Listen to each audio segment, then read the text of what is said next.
Very good morning to all of you. Yesterday we discussed about depression in a freezing point. Today we are going to conclude our last fourth qualitative property, that is osmotic pressure.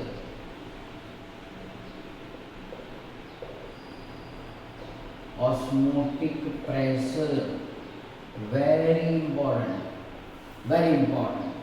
कोई भी question paper उठा के देखो तो पाई के ऊपर question मिलेगा ही 100%. इतना ये इम्पोर्टेंट है. रूटीन लाइफ के अंदर हम लोग एक एग्जाम्पल बहुत देखते हैं. We use that procedure in our daily life and that is reverse osmosis. What is the working of reverse osmosis? That you already know, which is given in the textbook.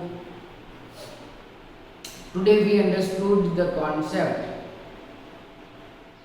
of osmosis. What is osmosis? Before that we have to learn two concepts. Number one, that is diffusion. This is a word used in the biology. Mostly this is used in the biology. And second is osmosis. And the reverse of this procedure, what osmosis? It is reverse osmosis. So there is not much more difference between the osmosis and reverse osmosis. तो सबसे पहले हम लोग ये समझते हैं what is diffusion.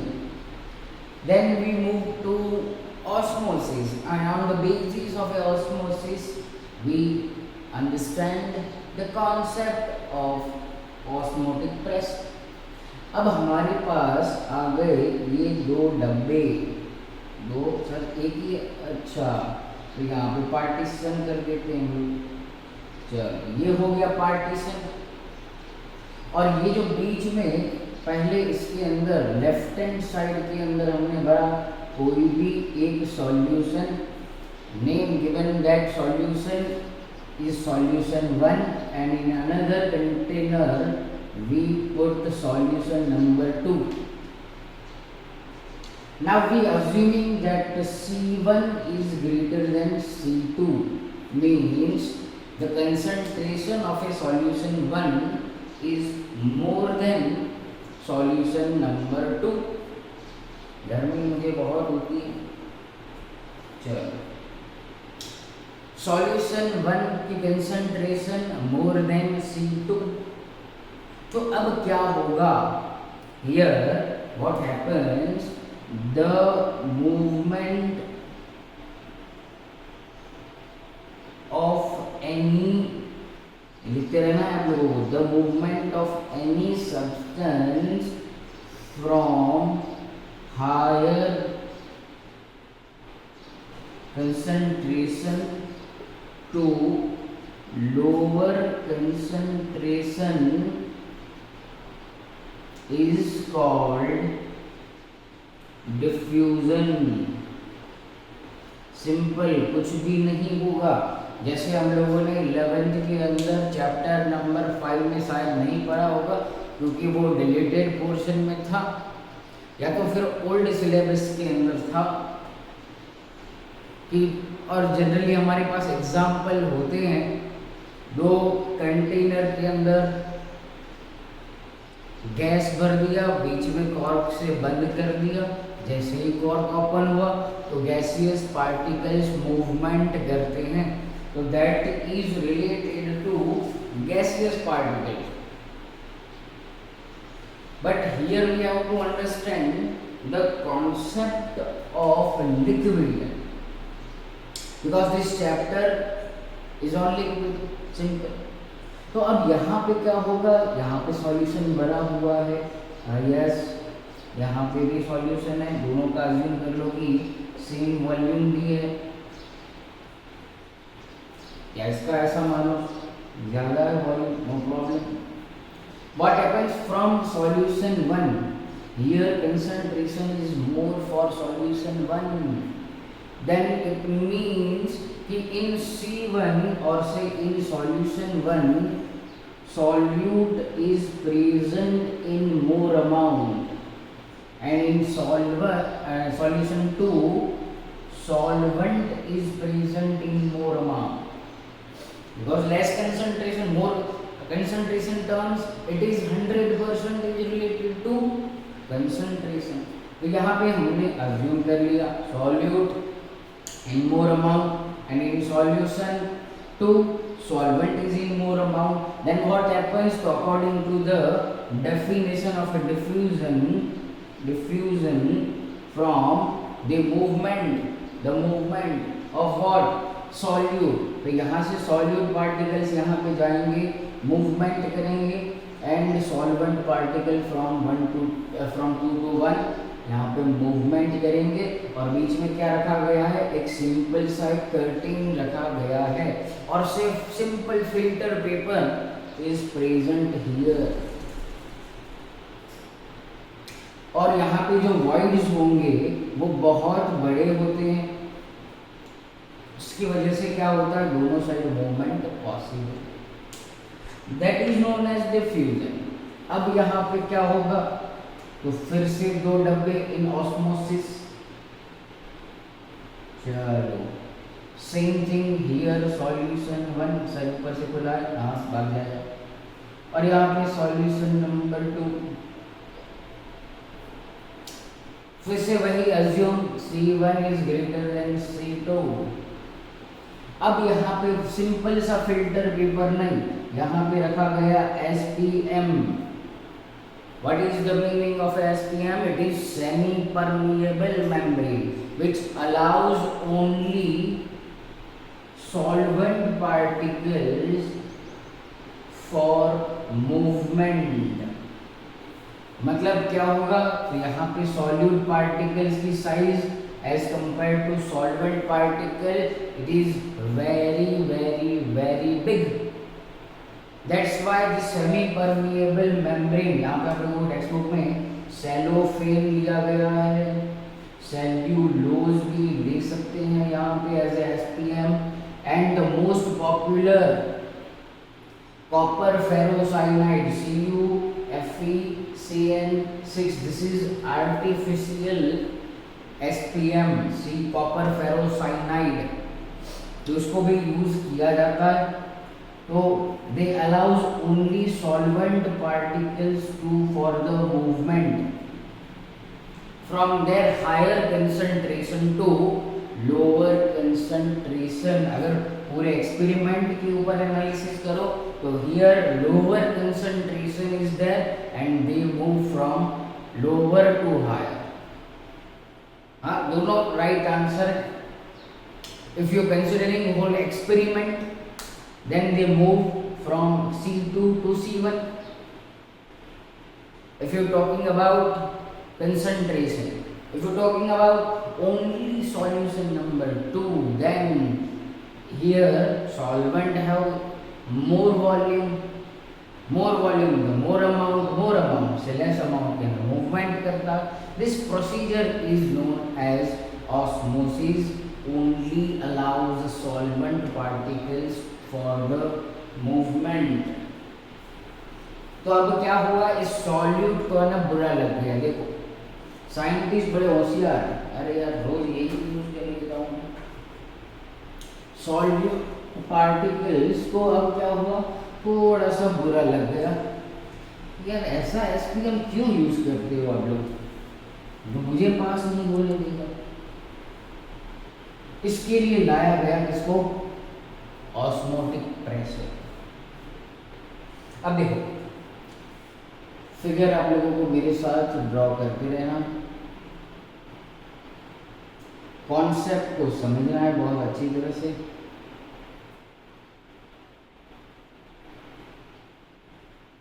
ये हमने बक्सा बना दिया.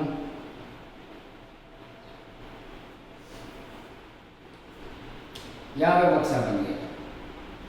अब यहाँ से हमें क्या करना है? एक अरेंज करना है पिस्टन को।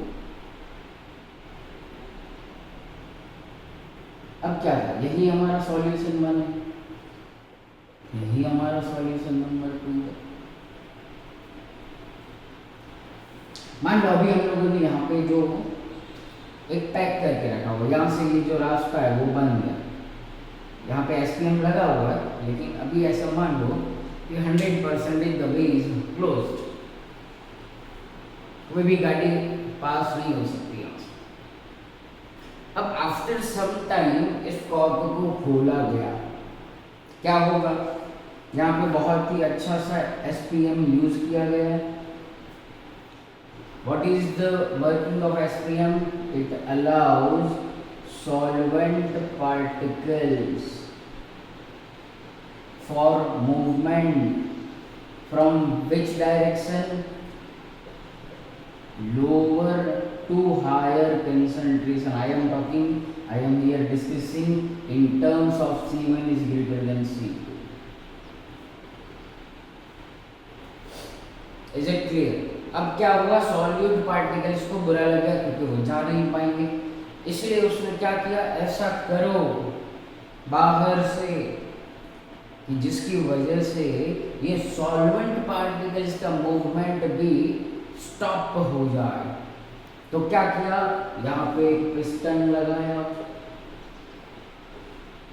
और पिस्टन से यहाँ पे क्या दिया गया, पी एक्सटर्नल प्रेशर दिया गया और इतना सफिशिएंट प्रेशर दिया गया जिसकी वजह से ये पार्टिकल्स यहाँ पे स्टॉप कर गए, आगे नहीं बढ़ेंगे। और उसी प्रेशर को नाम दिया गया ऑस्मोटिक प्रेशर, जिसकी external sufficient amount of pressure that stops the movement of solvent particles is known as osmotic pressure. Sufficient amount of pressure that stops the movement of solvent particles is known as osmotic pressure. Okay? और इतना ज्यादा pressure दे दो कि ये solvent particles वापस चले जाएं, इसको बोलेंगे हम लोग रिवर्स ऑस्मोसिस। रिवर्स ऑस्मोसिस, ये वापस अपनी जगह पे आ जाएं, फिर क्या होगा, इक्विलिब्रियम एस्टैब्लिश हो जाएगा। This is the concept of osmotic pressure. Just read from the text book also.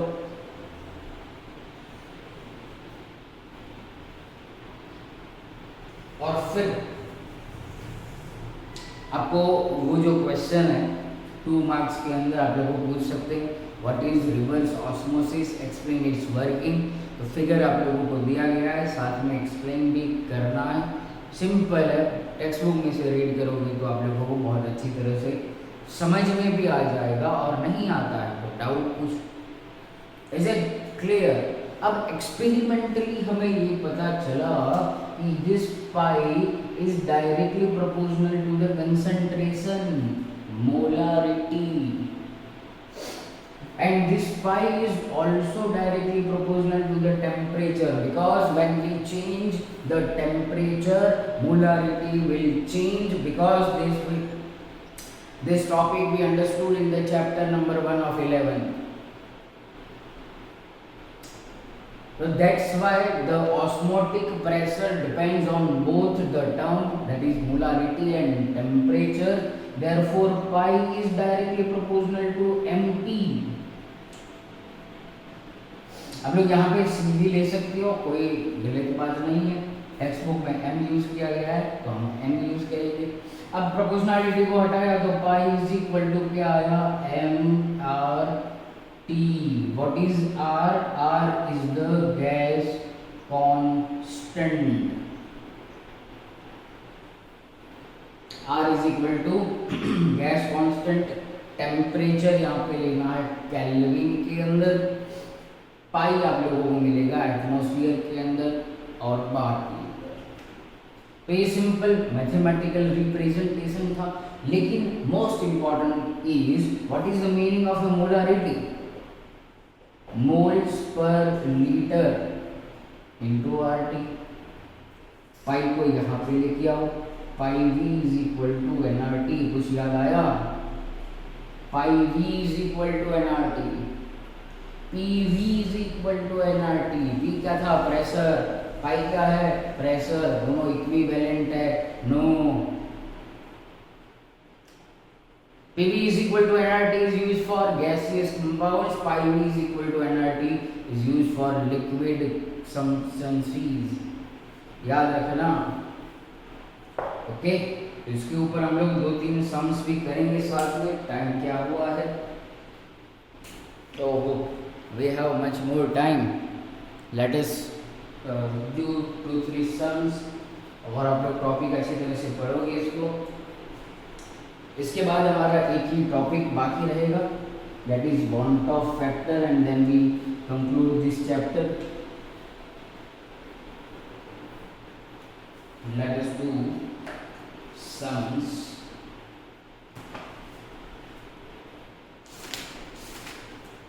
Okay, here I have some. ये बुक इतना बड़ा है। चलो, तो सम की स्टार्टिंग करते हैं। नंबर 1 ले लेते हैं, 200 सेंटीमीटर क्यूब। अच्छा, मैं डेटा यहाँ से आप लोगों को ओरली बोलता हूँ। 200 centimetre cube of an aqueous solution of a protein contains 1.26 gram of protein. तो ये हुआ हमारा volume. Volume of a solution है, volume of solution.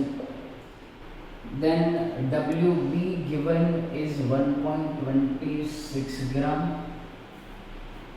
The osmotic pressure of such a solution at 300 Kelvin means T given is 300 Kelvin, and pi given is 2.57 into 10⁻³ bar.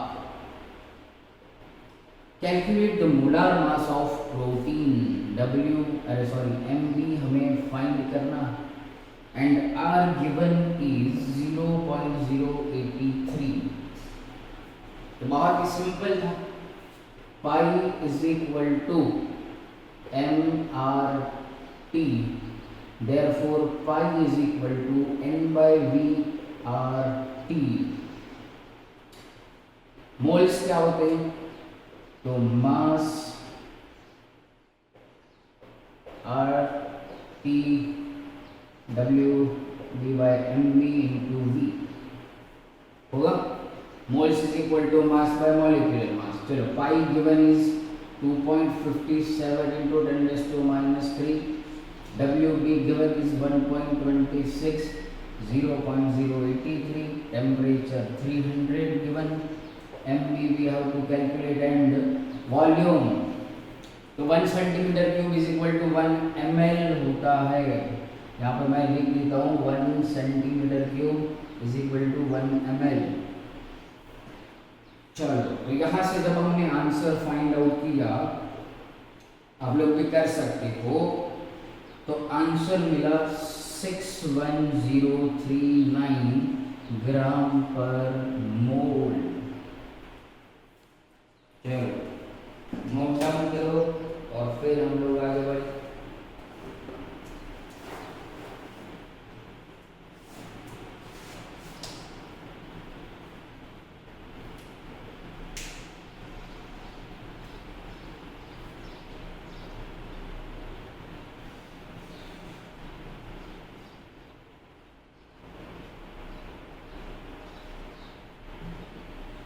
Now move on to second sum.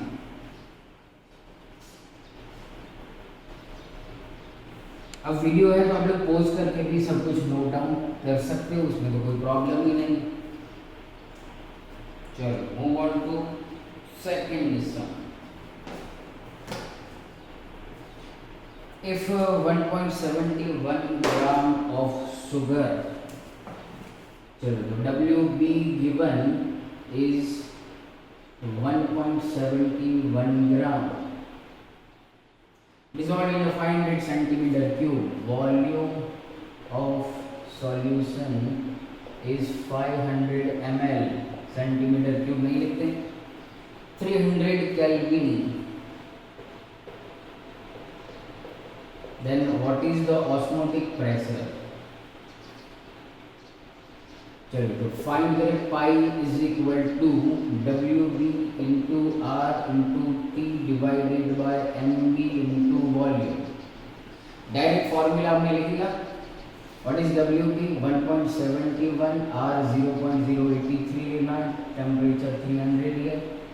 MB sugar का मास होगा 342, volume 500. चलो calculate करो यहाँ से osmotic pressure. Calculate.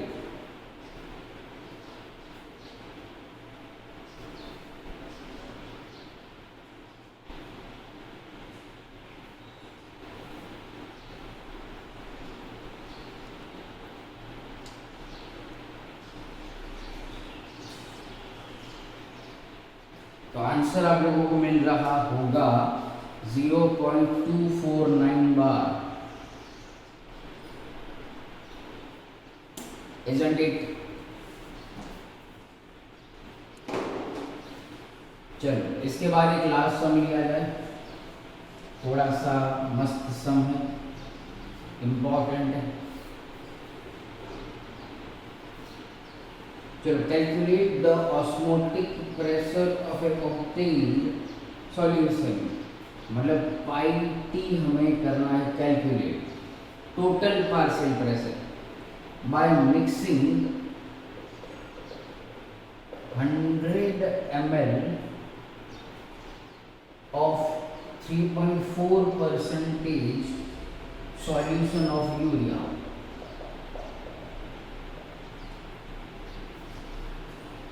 and 100 ml of 1.6% solution of cane sugar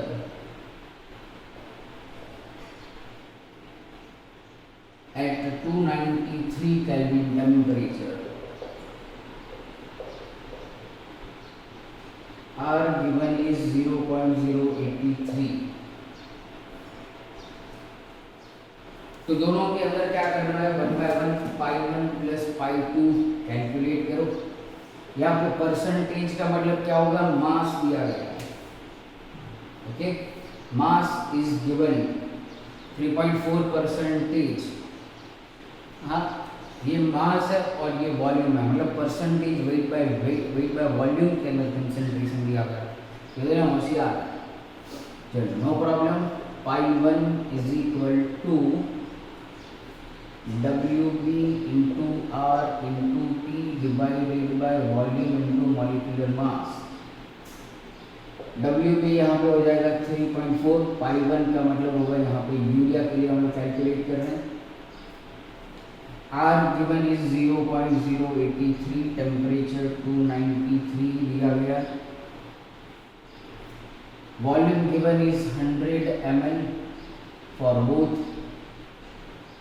MB urea का मास होगा 60. चलो यहाँ से आप लोग कैलकुलेट करोगे पाई 1.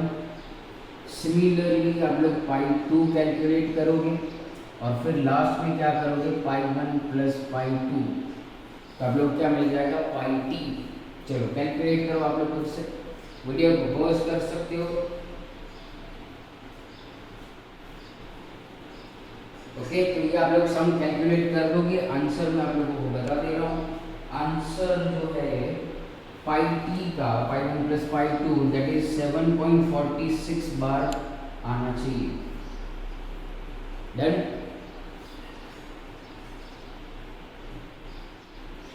तो यहाँ पे हम लोग इस लेक्चर को कंप्लीट करते हैं. कल हम लोग स्टार्ट कर देंगे van't Hoff factor. Okay, so good bye to all of you.